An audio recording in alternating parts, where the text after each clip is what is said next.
માનનીય કેન્દ્રીય ગૃહ સહકાર મંત્રી શ્રી અમિતભાઈ શાહે ગુજરાત વિધાનસભાના સદસ્યો માટે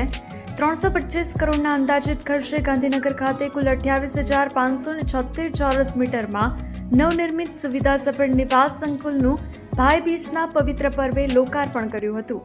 મુખ્યમંત્રી શ્રી ભૂપેન્દ્રભાઈ પટેલ, વિધાનસભાના માનનીય અધ્યક્ષ શ્રી શંકરભાઈ ચૌધરી, નાયબ મુખ્યમંત્રી શ્રી હર્ષભાઈ સંઘવી તથા વિધાનસભાના ઉપાધ્યક્ષ શ્રી જેઠાભાઈ આહિર સહિતના મહાનુભાવોની ઉપસ્થિતિમાં લોકાર્પિત થયેલા આ સદસ્ય નિવાસ સંકુલમાં 238.45 ચોરસ મીટરના એક એવા કુલ 216 આવાસો ધરાવતા 12 બ્લોકનું નિર્માણ કરવામાં આવેલ છે.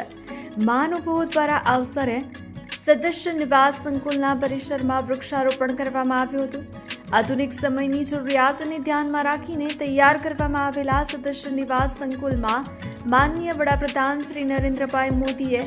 કેચ ધ રેઇન અને જળ સંચયના આપેલા વિચારને અનુરૂપ ભૂગર્ભમાં વરસાદી પાણીના સંગ્રહ માટે રેઇન વોટર હાર્વેસ્ટિંગની વ્યવસ્થા ઉપરાંત કુલ 600 નવા વૃક્ષોનું વાવેતર કરીને માનનીય વડાપ્રધાન શ્રીના પર્યાવરણ જાળવણીના સંકલ્પને સાકાર કરવા માટે નક્કર કદમ ભરવામાં આવેલ છે.